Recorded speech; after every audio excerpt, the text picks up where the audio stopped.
Hey guys, how's it going? This is Ironworks MTG, and today we're going to be doing a replay of a recent match we played against Blue-White Control. It was the first round of our last league, which, to be honest, didn't go over too well. A little bit of bad variance, but this one match was pretty solid, and I feel the need to do this replay. I think it's worth sharing. Anyway, I'll do a very quick deck tech. What you're seeing here is a pretty streamline Boomer Gem list, a lot like what you've seen me play in the past. I stepped away from the Grist for a while, but I want to bring it back. I think it's pretty sweet. I was on 3K commands, so I cut one of the K commands for the Grist, and still on that 2 main board Terminate. Other than that, list is pretty similar to what I've been playing. Oh yes, and we brought back the Raging Ravine over the second Peatland. Just trying it out. I'm not 100% sure if it's ultimately going to end up in the list. And in the sideboard, this is my first time running Crime/Punishment. Not that we'll ever cast Crime, but Punishment seems really sweet. So we're running that. I've seen a lot of people play it recently.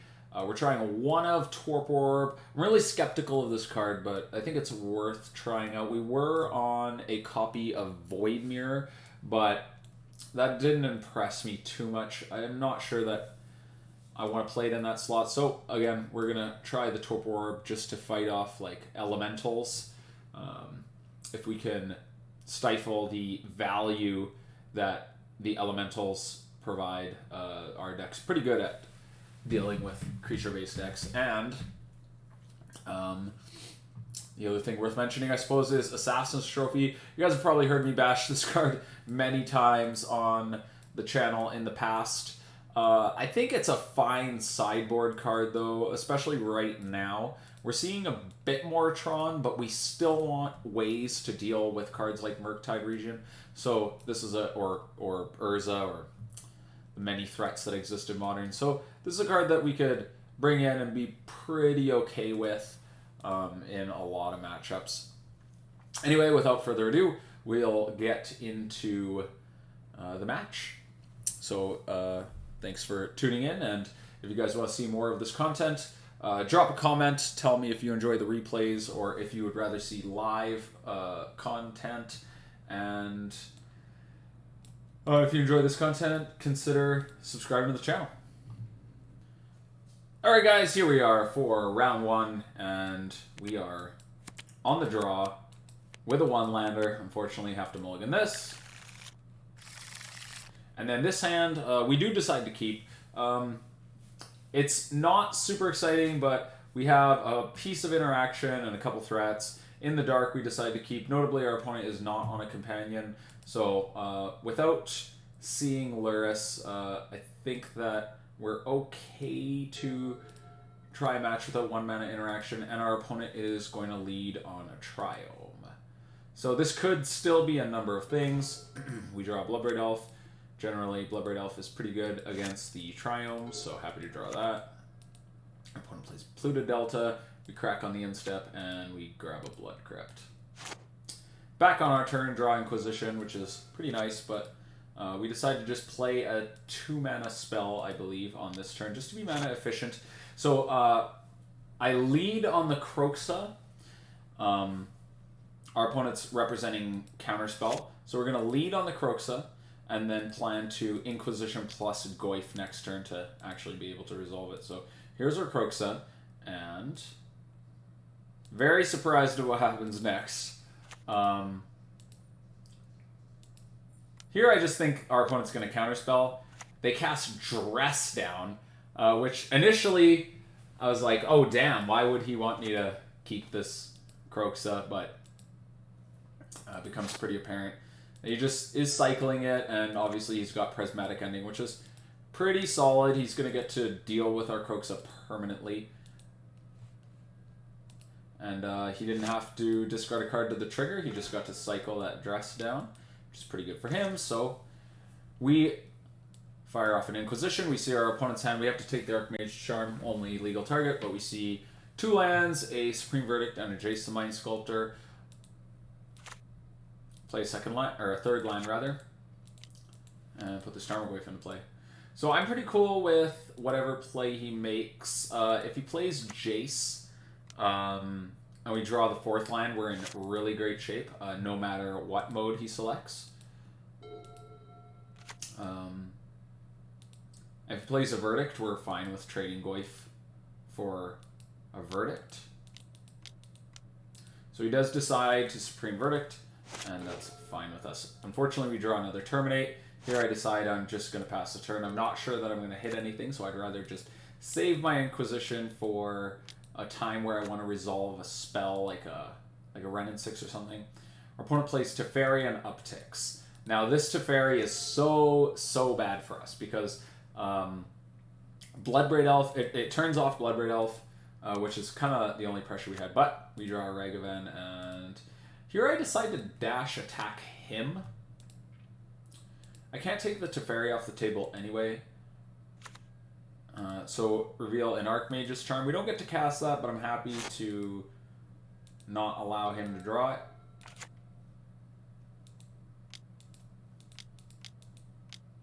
Opponent plays a Jace Mind Sculptor, and he's gonna brainstorm, and this is not looking good, right? Opponent's got 2 active Planeswalkers.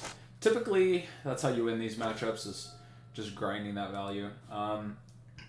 Here I decide to take a risk. Obviously, it's really horrible if this Bloodbraid Elf gets pathed or removed in any sort of manner. The Cascade doesn't get to happen because of Teferi, so we miss out on that Kroxa. But we really want to get this Jace off the table. The more times he brainstorms, the less likely we are to win the game. So we get to tap out to kill that Jace. Our opponent upticks Teferi. Obviously doesn't want to bounce the Bloodbraid Elf. So here we're going to lead on an Inquisition to clear the way for our Ragavan, and we see a Shark Typhoon, which is kind of a bummer. It means we can't dash our Ragavan in. So here I serve with Bloodbraid Elf. It means that the Bloodbraid Elf is going to get eaten by a shark, but then we can deal with the shark and put the Ragavan on the table. So, I mean, it feels bad, but that's just kind of where we're at. So opponent cycles a shark, or cycles, creates a shark, blocks, eats our Bloodbraid Elf, and the power of Teferi just like really being showcased here because we can't terminate it before blocks, terminate the shark rather before blocks, and yeah, really this Teferi just super messing us up, making our terminate even bad, turning it into like an even mopier removal spell against blue-white control. So here I dash at him once again. We're just not going to win this game unless we can grind a little bit of advantage, and bringing the Teferi down to 2 I just felt wasn't super valuable here. He's not going to be able to bounce an actual target anyway, and I decide to pitch this Terminate to the Seasoned Pyromancer. Our opponent just activates a castle.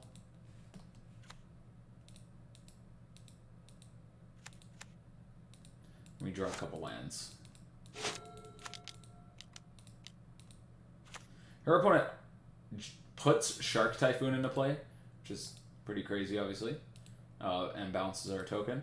This card's insanely hard to beat, and we're not playing a Maelstrom Pulse. Our Assassin's Trophies are inside, so it's looking real grim. We lead on a Thoughtseize. Make sure we can clear the way for Ragavan, but our opponent's has an Archmage's Charm, so all feels bad. We have to take... Sorry, we went through that a little quick. So our options there were Archmage's Charm... sorry, what's...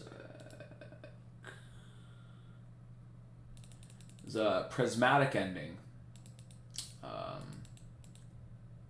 Factor Fiction. We take the Prismatic Ending, leave him with a couple lands, and... we take the Factor Fiction, leave him with a Prismatic Ending and a couple lands. We're just never going to beat a Factor Fiction. And what do we do here? Yes, we swing at the Teferi. He blocks, and then I guess the idea here is to just be able to make tokens. so we can go a little bit wide and maybe take the pressure of the Teferi next turn. A little loose, but I mean, it's just kind of where we're at with this game. And yeah, we just scooped to this Shark Typhoon. So, pretty big bummer. Obviously, Teferi, huge powerhouse, given the right circumstances. So, on to the next game. Alright guys, here we are for the next game, and for this game we've decided to trim back a single Tarmogoyf. We cut our Terminates, we cut our Fatal Pushes, and we brought in one of our 2 Spellbombs, our Klothys. Klothys can really grind against decks like this. I mean, it's a little bit worse now that they've got Prismatic Ending, but it's still worth bringing in. Brought in one of our 2 Brutalities, just trying to hedge a bit. And did I miss anything? Brutalities, 1 Spellbomb. We brought in 1 Brutality. Oh yes, we brought in the trophies, that's right. And yeah, that's our sideboarding for that match. And here we go.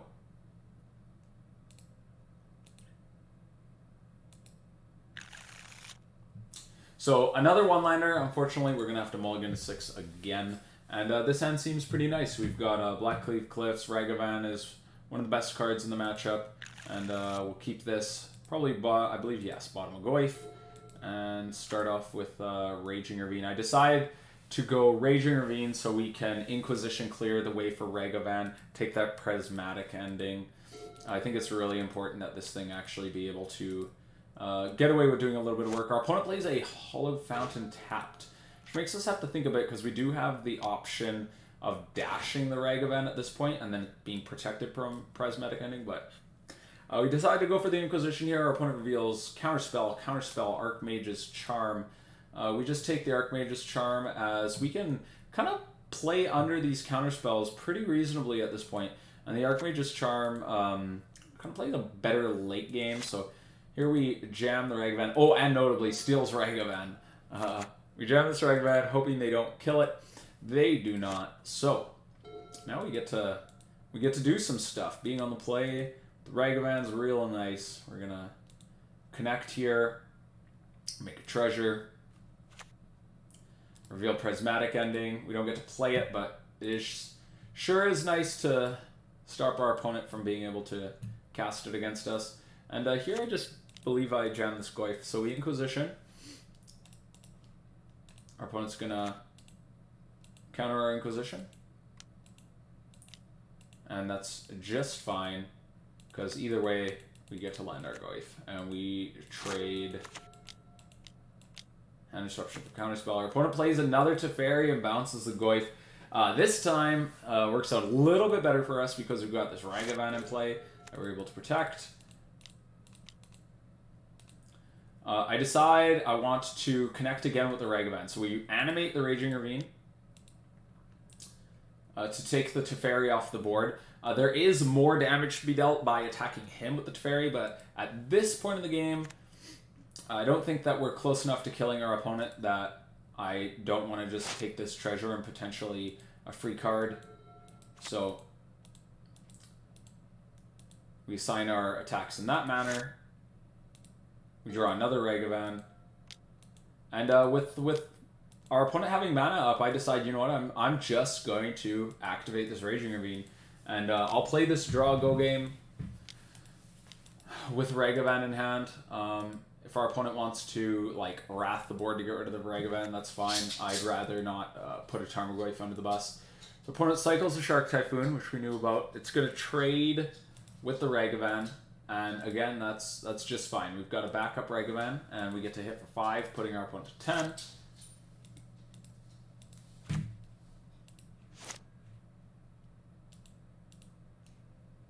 And pass back.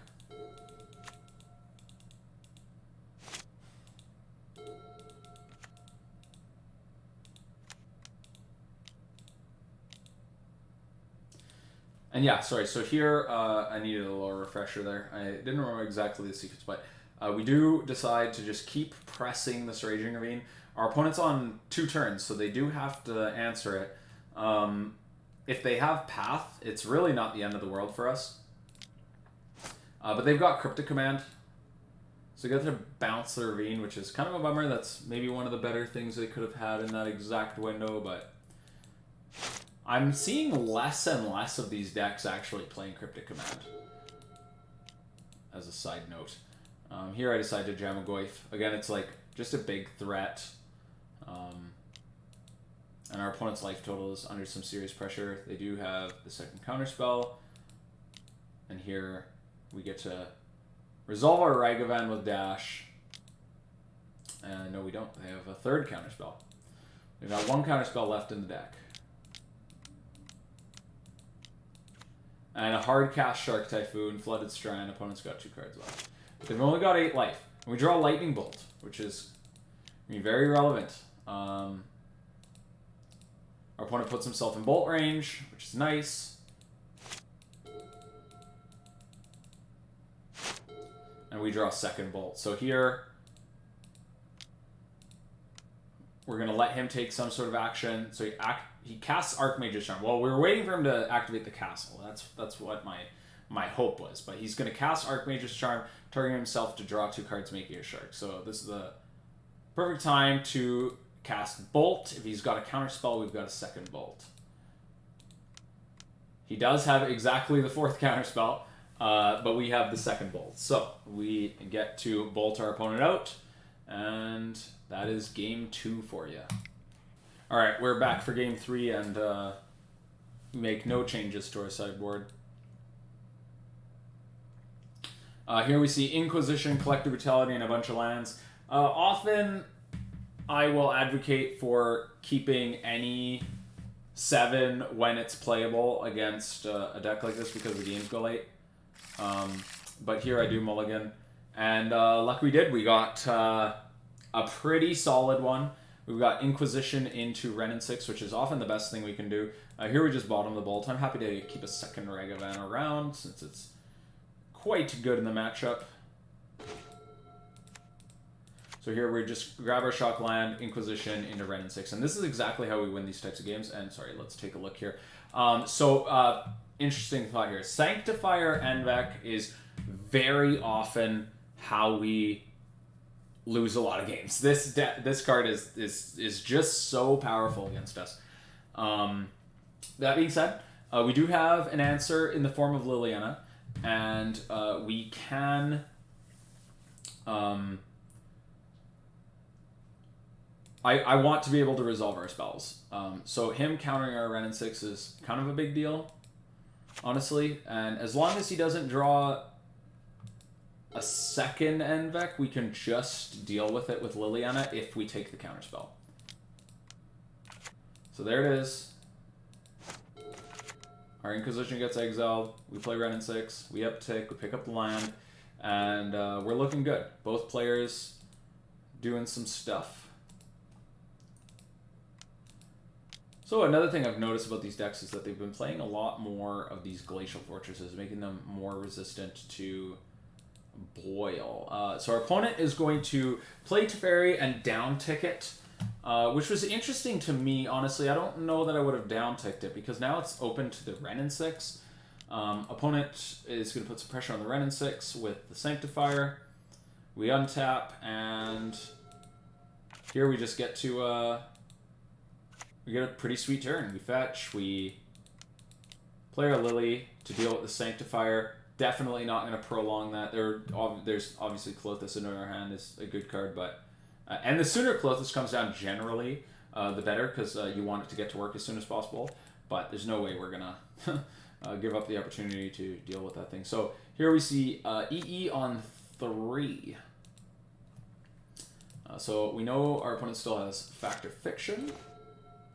Here we uptick, pick up the land. I decide to Brutality. We know about the Fact or Fiction. It's definitely worth taking, so we do. Opponent's got a couple Verdict. We uptick our Lily, getting rid of one of the Verdicts, which, I mean, honestly, the way that our hand is right now, we've got Ragavan with Dash, and Klothys can't get Verdicted.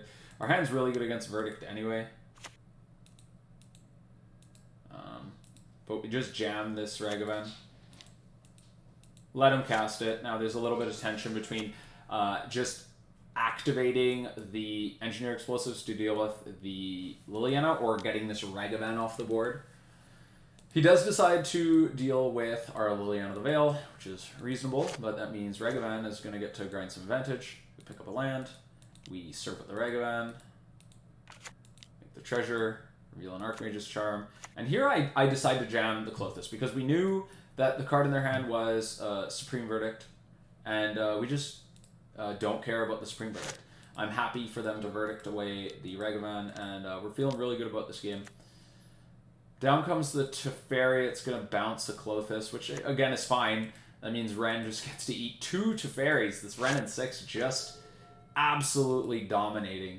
Ragavan connecting. And this is how you win games of Modern, guys. You just play the 2 most expensive cards in the format, and we reveal a Teferi Time Raveler, which is so sick. We get to cast this Teferi, which is going to make... any counterspells our opponent draws, just complete blanks. We've got a Klothys, we've got a Ragavan, we've got Wrenn and Six, and a Teferi. Our opponent is top decking with a Supreme Verdict that we don't care about in hand. We are looking super fly. Part of why I wanted to showcase this match is just because board states like this are so cool. You just feel so powerful. So we're going to uptick, pick up our land, play Ragavan, dash in, connect, we reveal an Archmage's Charm and cast a Liliana. So many permanents in play. Discard this Bloodstained Mire with our opponent at 9 and Hellbent, and doesn't seem like there's any way in the world we could lose this match outside of our opponent playing spicy planar cleansing. We draw Bloodbraid Elf, and Colossus Trigger goes on the stack. I believe our opponent just scoops here. I don't think they actually let us cast this Bloodbraid Elf. Right, yeah, we were in the middle of casting the Bloodbraid Elf and they scooped, that's right. And, yeah, I hope you guys enjoyed that match. And if you enjoyed this content, consider subscribing to the channel. And let me know if you prefer the replays or the full leagues or what you guys want to see. I am interested in that. Until next time, take care.